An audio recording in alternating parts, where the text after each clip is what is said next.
નમસ્કાર દર્શક મિત્રો, કરુણા ટોક્સમાં આપનું સ્વાગત છે. વંદે ગૌ માતરમ.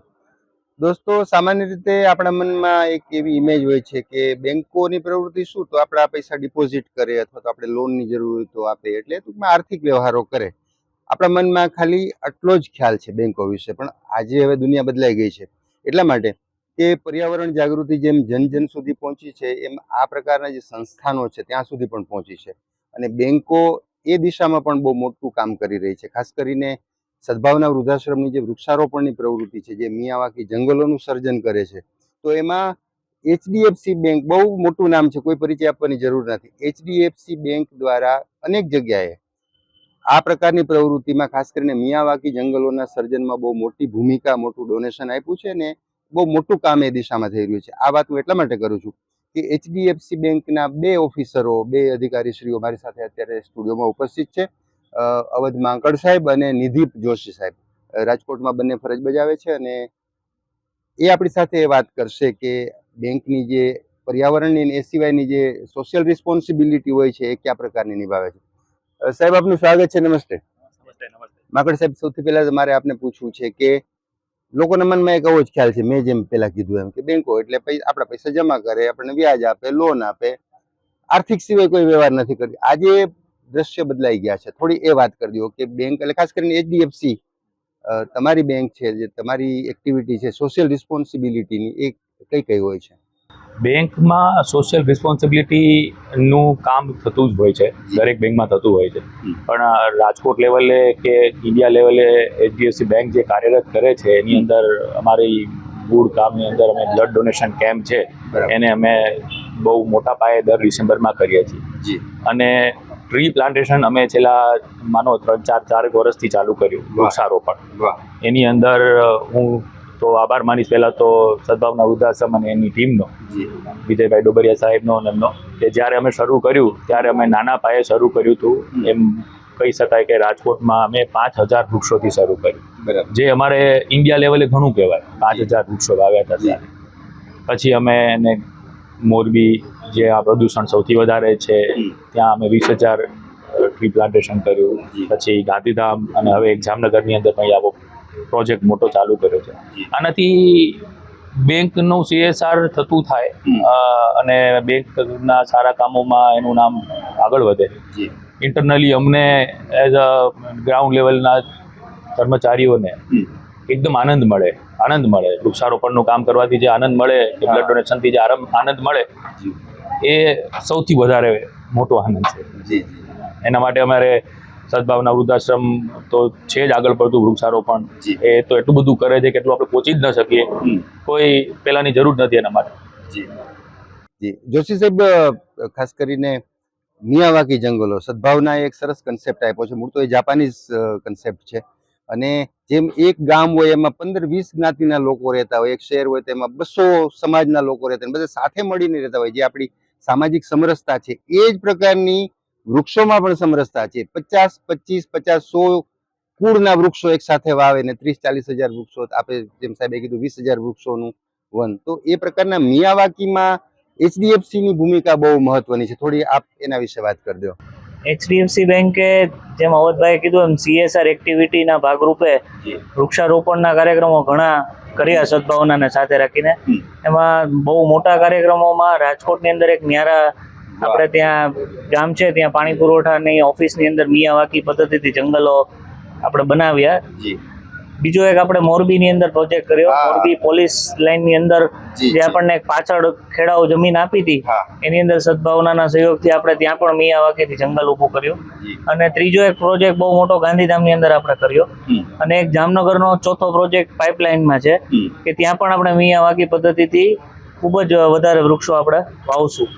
અને જે આ કન્સેપ્ટ છે મિયાવાકીનો, એ ખૂબ જ સરસ છે.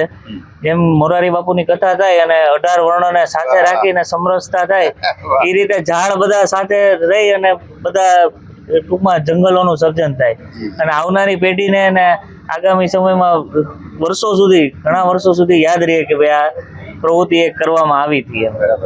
એટલે જી માંકડ સાહેબ, વૃક્ષારોપણ સિવાયની આપે કીધું બ્લડ ડોનેશન કેમ્પ, એ ઉપરાંત વર્ષ દરમિયાનની બીજી કઈ કઈ એક્ટિવિટીઓ જે કોઈને કોઈ રીતે સમાજને ઉપયોગી છે? વૃદ્ધાશ્રમમાં જઈને વૃદ્ધોને જમાડવા, વાહ. નાના બાળકોને એજ્યુકેશન અપાવડાવવું કે એમને જઈને જમાડવા, આવા નાના મોટા કામ આપણે બેંક તરફથી આપણા તરફથી ચાલુ જ હોય છે. જી. અને મોટા પાયે જ્યારે એમાં બેનરની જરૂર પડે એમાં અમે blood donation camp is one of the largest activity HDFC bank is doing. એની અંદર ગિનિસ બુકની અંદર મારો રેકોર્ડ પણ એક વખત થયેલો છે. 2007થી આ એક્ટિવિટી શરૂ કરી અને અમે આજે ઘણા આગળ પહોંચી ગયા છીએ. તો એ તો સર પાર્ટ ઓફ લાઈફ, જ્યાં સુધી આ બધી વસ્તુ આપણે આપણા જીવનમાં કે લોહીમાં ન નાખી દઈએ ત્યાં સુધી આ કાર્ય પૂરું ન થાય, ચાલુ જ રાખવું જોઈએ. આ બધું બંધ નહીં કરવાનું. વૃક્ષારોપણ ઓર બ્લડ ડોનેશન એનીથિંગ, એમાં આ સદભાવના વૃદ્ધાશ્રમ જેવા લોકો આપણને સાથ પુરાવે કે ભાઈ ઇઝી છે, એમને ફોન કરી દો એટલે એમને વૃક્ષારોપણ તમારા નામનું થઈ જાય. પોતાના બર્થડે પર વૃક્ષ વાવવું એ કન્સેપ્ટ મગજમાં નાખી દેવાનો છે. લોકોએ કરવાનું જ છે.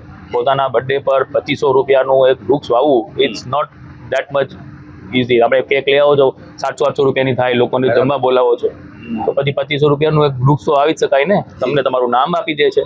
બહુ સરસ કરે છે સાહેબ, સરસ કરે છે. ખૂબ સરસ. અચ્છા જોશી સાહેબ, આવતા દિવસોની કોઈ એક્ટિવિટી આવતા દિવસોમાં આપણે કરવાના હોય બેંક તરફથી, લોકો માટે કરવાના હોય, વૃક્ષારોપણ ઉપરાંતની બીજી કોઈ પ્રવૃત્તિ હોય, અથવા તો અત્યારે મનમાં એક કાચો વિચાર હોય કે આવું હજી કરવાનું બાકી છે, ભલે એનો અમલ તો હજી આવતા દિવસોમાં થાય, પણ એવી કોઈ એક્ટિવિટી આપણા ધ્યાનમાં હોય તેની પણ આપ વાત કરી. આગામી દિવસોમાં સૌ પહેલા તો 6 ડિસેમ્બરે અમારો all India blood donation camp છે. જવતભાઈએ કીધું એમ છેલ્લા 17 વર્ષથી 2007થી એક જ દિવસે આખા ઇન્ડિયામાં બધી બ્રાન્ચોમાં થતો એવો બહુ મેગા કાર્યક્રમ છે અને જેને ગિનેસ બુક ઓફ વર્લ્ડ રેકોર્ડમાં પણ નોંધ લીધી છે કે ભાઈ એક સાથે લાખો બોટલો આખા ભારતમાં એકત્રિત થાય છે. એ બહુ મહત્વનો કાર્યક્રમ છે. બીજો મેં કીધું એમ મિયાવાકી પદ્ધતિનો કાર્યક્રમ જામનગરમાં અમે કરવાના છીએ. એ પણ પાઇપલાઇનમાં છે અને નજીકના ઓલામાં એ પણ થશે. બાકીના જે કાર્યક્રમો છે એ તો રેગ્યુલર પેલામાં થતા જ હોય છે. એનું બેંક પણ ફંડ આપે છે અને અમે સ્ટાફ વતી પણ ઇન્ડિવિજ્યુઅલી અમે ઉઘરાવીએ છીએ પૈસા બધા સ્ટાફ પાસે, અને એનું એક અમે ફંડ રાખ્યું છે CSR ફંડ, અને એ લોકલી અમે એને કરીએ છીએ. બેંક તો જે ફંડ આપતી હોય એ આપે, પણ લોકલી પણ દરેક વ્યક્તિ પોતાના પગારમાંથી, નાનો માણસ હોય તો 100-200 રૂપિયા આપે ને મોટા હોય તો એ 500-700 રૂપિયા આપે. એમ કરીને જે ફંડ થાય એ ફંડને પણ અમે લોકો કરીએ છીએ એજ્યુકેશન માટે અને જમવાનું ને નાસ્તો ને એવું બધું કરીએ છીએ. વાહ, ખૂબ સરસ. અચ્છા માકડ સાહેબ, જોશી સાહેબ, મોરારી બાપુની વૈશ્વિક રામકથા આવી રહી છે. સદભાવનાના વૃક્ષો અને વડીલોના લાભાર્થે રાજકોટમાં એક અનેરો અવસર આવી રહ્યો છે. આગામી તારીખ 23મીથી 1 ડિસેમ્બર સુધી ચાલશે. અત્યારે જે દર્શકો આ કાર્યક્રમ જોઈ રહ્યા છે, આપની સાથેની વાતચીત સાંભળી રહ્યા છે, એમને આપ ઓલ્ટરનેટ એક અપીલ કરી દો કે લોકોએ આ કથામાં શું કામે જોડાવું, વડીલો માટે, વૃક્ષો માટે, એક દયાભાવથી નહીં પણ આપણી એક સામાજિક જવાબદારી છે. તો આપણી ફરજ છે કે આપણા પેરેન્ટ્સને અથવા તો એવા નિરાધાર લોકોને આપણે સાચવવા જરૂરી છે. એ આપણી ફરજ છે. આપણે ડાયરેક્ટ ના સાચવી શકીએ તો જે લોકો કામ કરે છે એને સહયોગ કરીએ, અને વૃક્ષો માટે પણ એ જ વસ્તુ લાગુ પડે છે. તો એ લોકોની કથામાં જોડાવાની આપ વારાફરતી અપીલ કરી દો, પહેલા માકડ સાહેબ ને પછી જોશી સાહેબ. તો મોરારી બાપુની રામકથા રાજકોટના આંગણે, રેસ કોર્સ, સદભાવના વૃદ્ધાશ્રમ, આ બધું એટલું ભારે અને ઓલું શું કહેવાય દિલથી ધાર્મિક છે. એ બહુ મોટું અને સારું કામ છે. સદભાવના વૃદ્ધાશ્રમ માટે રામકથા આ એક છે ને, લોકોને એમ થાય કે આવું કેમ, વૃદ્ધાશ્રમ માટે પૈસા કેમ, રામકથા કેમ? બટ ભાઈ, વૃદ્ધાશ્રમની જરૂર છે. વૃદ્ધ લોકો એકલા હોય છે, એમની પાસે કોઈ છોકરાઓ, ફેમિલી, ત્યાં પૈસા એવું નથી. એનામાં એ લોકો શું કામ વૃદ્ધાશ્રમના એક ઓલા, આપણે વૃદ્ધાશ્રમ એટલે આપણે શું એમ માનીએ કે ભાઈ એક બકવાસ જેવો તેવો રૂમ હોય, એની અંદર 2 જણા ઓલા ગરીબ મોટા જેવા બેઠા હોય. પણ તમે સદભાવના વૃદ્ધાશ્રમના પીપળિયાવાળા જગ્યાએ જાઓ ને, તમને એમ થાય કે ના યાર, આ તો આપણે અહીં રહેવાની ઈચ્છા થઈ જાય. એટલું સરસ સાચવે છે. એક જણાને એક માણસો આપ્યા છે. એને વૃદ્ધોને શું જોઈએ બોલવા માટે, એને કોઈ સાંભળે એવા માણસો જોઈએ. તો એવા બી માણસો આપણે રાખેલા છે. તો શું વૃદ્ધોને સારી જગ્યાએ રહેવું એવું એનો હક નથી? તો આ જે બને છે સાહેબ ટાવર, સદભાવના વૃદ્ધાશ્રમના ટાવર, તો ઇટ્સ સમથિંગ યુનિક એ બનવું જ જોઈએ, એ થવું જ જોઈએ. એના માટે આપણે જેટલા પ્રયાસ થવા જોઈએ, આર્થિક કયો, માનસિક કયો, શારીરિક કયો, જે બી સપોર્ટ મળતો હોય આપવો જ જોઈએ. રામકથા જે સાહેબ ઇન્ટરનેશનલ ઇવેન્ટ છે, મોરારી બાપુને કોઈ પેલાની જરૂર નથી. એના દર્શન માત્રથી આપણને આનંદ આવી જાય એવી વ્યક્તિ છે, એવી આદર્શ વ્યક્તિ છે.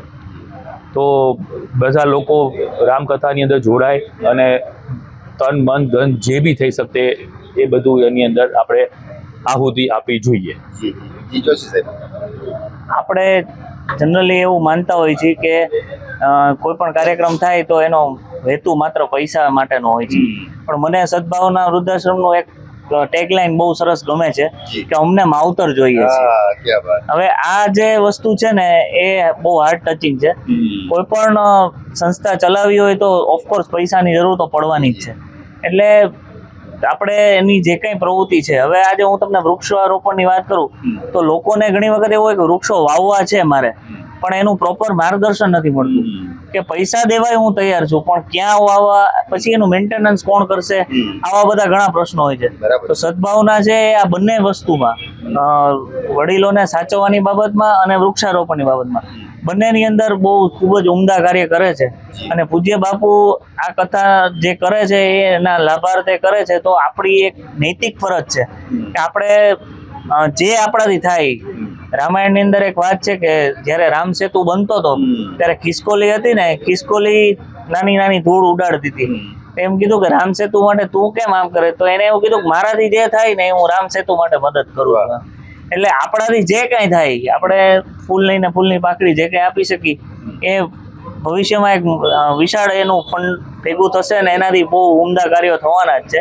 એટલે આપણી અપીલ છે બધાને કે ભાઈ રાજકોટ વાસી અને રાજકોટની બહાર જે લોકો આવી શકતા હોય એ તમામ આ કથાનો લાભ લે અને આ ઉમદા કાર્યની અંદર જોડાય. જી. તો દર્શક મિત્રો, HDFC ના બે અધિકારીશ્રીઓ અવધ માકડ સાહેબ અને નિધિપ જોશી સાહેબે સરસ મજાની વાતો કરી. બેંકની એક્ટિવિટી, બેંકની જે સામાજિક જવાબદારી જે રીતે નિભાવે છે એની સરસ વાતો કરી, વૃક્ષારોપણની વાતો કરી અને પૂજ્ય બાપુની કથામાં જોડાવા માટે સૌને અપીલ કરી.